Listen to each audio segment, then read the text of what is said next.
News Kerala പ്രധാന വാർത്തകളുമായി CK Nasar Kanhangad. കുവൈത്തിലെ തീപിടുത്തത്തിൽ മരിച്ച മലയാളികളുടെ മൃതദേഹങ്ങൾ വഹിച്ചുകൊണ്ടുള്ള വ്യോമസേനാ വിമാനം ഇന്ന് രാവിലെ 8:30 കൊച്ചി വിമാനത്താവളത്തിലെത്തി.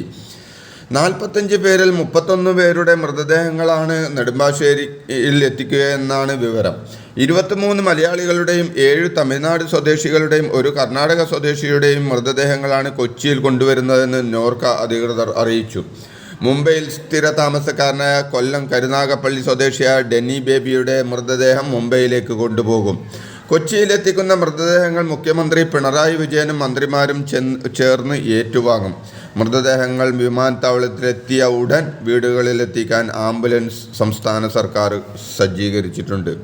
കുവൈത്തിലുണ്ടായ തീപിടുത്തത്തിൽ മരിച്ച മുഴുവൻ പേരെയും തിരിച്ചറിഞ്ഞതായി വിവരം. 49 പേരിൽ 46 പേർ ഇന്ത്യക്കാരാണ്. 3 പേർ ഫിലിപ്പീൻസിൽ നിന്നുള്ളവരാണ്.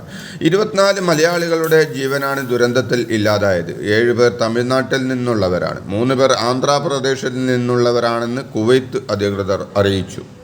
കുവൈത്ത് തീപിടുത്തത്തിൽ മരിച്ച മലയാളികൾ: Arun Babu Thiruvananthapuram, Nithin Kuthur Kannur, Thomas Oommen Pathanamthitta, Mathew Thomas Alappuzha, Akash S Nair Pathanamthitta, Ranjith Kasaragod, Saju Varghese Pathanamthitta, Kelu Ponmaleri Kasaragod, Stefin Abraham Sabu Kottayam, MP Bahuleyan Malappuram, Kuppanpurakkal Nooh Malappuram, Lukose Babu Kollam, Sajan George Kollam, PV Muraleedharan Pathanamthitta, Viswas Krishnan Kannur, Shameer Umaruddin Kollam, Sreehari Pradeep Kottayam, Binoy Thomas, Sreejesh Thankappan Nair, Sumesh Pillai Sundaran, Aneesh Kumar, Unnankandi, Sibin Therovath എബ്രാഹിം, ഷിബു വർഗീസ്, ഡെന്നി ബേബി എന്നിവരാണ് കുവൈത്ത് അപകടത്തിൽ മരണപ്പെട്ടത്. കുവൈത്തിലെ തൊഴിലാളി ക്യാമ്പിലുണ്ടായ തീപിടുത്തത്തിന് കാരണം ഷോർട്ട് സർക്യൂട്ട് എന്ന റിപ്പോർട്ട്. കുവൈത്ത് ഫയർഫോഴ്സ് അന്വേഷണ റിപ്പോർട്ടിലാണ് ഇക്കാര്യം വ്യക്തമാക്കുന്നത്. ഗാർഡ് റൂമിൽ നിന്നാണ് തീപിടുത്തമുണ്ടായതെന്നും ഫയർഫോഴ്സ് പുറത്തിറക്കിയ പ്രസ്താവനയിൽ പറയുന്നു. കുവൈത്തിലെ തീപിടുത്തത്തിൽ മരിച്ചവരുടെ കുടുംബങ്ങൾക്ക് സാമ്പത്തിക സഹായം നൽകാൻ കുവൈത്ത് അമീർ ഷെയ്ഖ് മിഷ്അൽ അൽ അഹമ്മദ് അൽ ജാബിർ അൽ സബാഹ് ഉത്തരവിട്ടു. പരിക്കേറ്റവരെ വിദേശകാര്യമന്ത്രി അബ്ദുള്ള അൽ യഹിയാനും ആരോഗ്യമന്ത്രി ഡോക്ടർ അഹമ്മദ് അൽ അവാദിയും ആശുപത്രിയിൽ സന്ദർശിച്ചു. ആരോഗ്യമന്ത്രി വീണ ജോർജിൻ്റെ കുവൈത്തിലേക്കുള്ള യാത്രയ്ക്ക് കേന്ദ്ര സർക്കാർ അനുമതി നിഷേധിച്ചു. യാത്രയ്ക്ക് പൊളിറ്റിക്കൽ ക്ലിയറൻസ് കിട്ടാത്തതിനാലാണ് യാത്ര ഉപേക്ഷിച്ചതെന്നും കേന്ദ്ര നിലപാട് നിർഭാഗ്യകരമെന്നും മന്ത്രി വീണ ജോർജ് അറിയിച്ചു. ദുരന്തത്തിൻ്റെയും കണ്ണീരിൻ്റെയും മുന്നിൽ കേന്ദ്രം സ്വീകരിച്ച് തെറ്റായ നടപടിയാണെന്നും എന്തൊക്കെ വന്നാലും ദുരിതബാധിത കുടുംബങ്ങളെ സംസ്ഥാന സർക്കാർ ചേർത്ത് പിടിക്കുമെന്നും വീണ ജോർജ് പറഞ്ഞു. കേരള നിയമസഭാ സമുച്ചയത്തിൽ ഇന്ന് നടക്കുന്ന ലോക കേരള സഭയുടെ ഉദ്ഘാടനം വൈകുന്നേരത്തേക്ക് മാറ്റി. വൈകുന്നേരം 3 മണിക്ക് ഉദ്ഘാടന ചടങ്ങുകൾ ആരംഭിക്കും. കുവൈത്ത് ദുരന്തത്തിൽ മരിച്ചവരുടെ മൃതദേഹങ്ങൾ രാവിലെ കൊച്ചി വിമാനത്താവളത്തിൽ എത്തുന്നത് ഏറ്റുവാങ്ങുന്നതിനായി മന്ത്രിമാരും മറ്റു ഉദ്യോഗസ്ഥരും കൊച്ചിയിലേക്ക് പോകുന്നതിനാലാണ് ഉദ്ഘാടന ചടങ്ങ് സമയം മാറ്റിയത്. നീറ്റ് UG പരീക്ഷ എഴുതിയ എല്ലാ വിദ്യാർത്ഥികൾക്കും നീതി ഉറപ്പാക്കാൻ സർക്കാരും നാഷണൽ ടെസ്റ്റിംഗ് ഏജൻസിയും പ്രതിജ്ഞാബദ്ധമാണെന്ന് കേന്ദ്ര വിദ്യാഭ്യാസ വകുപ്പ് മന്ത്രി ധർമ്മേന്ദ്ര പ്രധാൻ. ഗ്രേസ് മാർക്ക് ലഭിച്ച 1563 പേരുടെ ഫലം റദ്ദാക്കി. റീടെസ്റ്റ് നടത്താനുള്ള NTA സമിതി ശുപാർശ സുപ്രീം കോടതി അംഗീകരിച്ചിട്ടുണ്ട്. ഇവർക്കുള്ള പരീക്ഷ വീണ്ടും നടത്താൻ അക്കാദമിക് വിദഗ്ധരുടെ ഒരു പാനൽ രൂപീകരിച്ചിട്ടുണ്ടെന്നും മന്ത്രി അറിയിച്ചു. നീറ്റ് പരീക്ഷയുമായി ബന്ധപ്പെട്ട് ഒരു അഴിമതിയും നടന്നിട്ടില്ലെന്നും ഇത് സംബന്ധിച്ച് കോടതിയിൽ മറുപടി നൽകുമെന്നും കോടതി വിധി അംഗീകരിക്കുന്നുവെന്നും അദ്ദേഹം പറഞ്ഞു. CPM കേരളത്തിൽ മദ്യം നയം ഉപയോഗിച്ച് കോടികൾ പിരിച്ചെടുത്തെന്ന് KPCC president K Sudhakaran MP പറഞ്ഞു.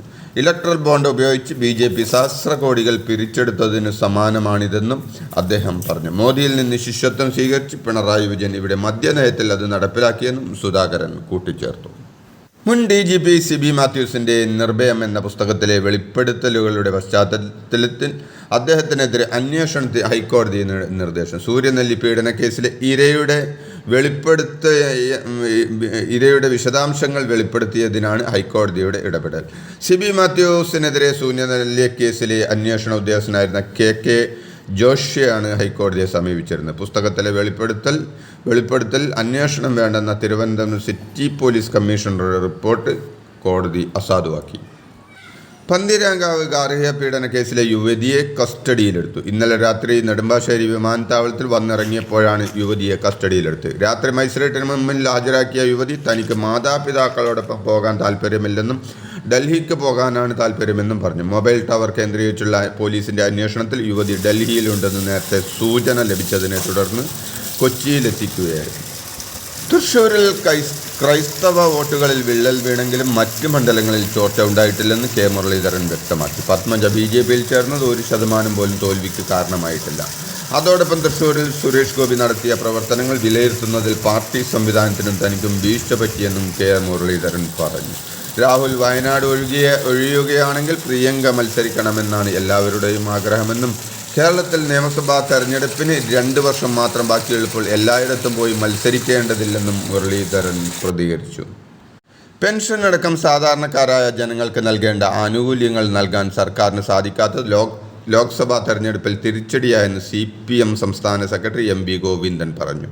എല്ലാ വിമർശനങ്ങളും ഉൾക്കൊള്ളുന്നുവെന്നും സൂക്ഷ്മമായി പരിശോധിച്ച് തോൽവിക്ക് അടിസ്ഥാനമായ കാര്യങ്ങൾ കണ്ടെത്തി തിരുത്തുമെന്നും അദ്ദേഹം കൂട്ടിച്ചേർത്തു.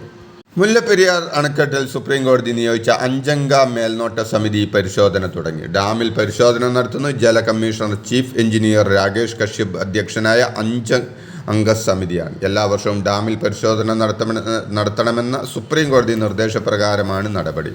പ്രധാന ഡാം, ബേബി ഡാം, സ്പിൽവേ, ഗാലറികൾ എന്നിവയ്ക്കൊപ്പം വള്ളക്കടവിൽ നിന്ന് അണക്കെട്ടിലേക്കുള്ള റോഡും സമിതി പരിശോധിക്കും. പരിശോധനയ്ക്ക് ശേഷം സമിതി കുമളിയിൽ യോഗം ചേരും. അണക്കെട്ടിൽ വിദഗ്ധ പരിശോധന നടത്തണമെന്ന ആവശ്യം കേരളം യോഗത്തിൽ ഉന്നയിക്കും.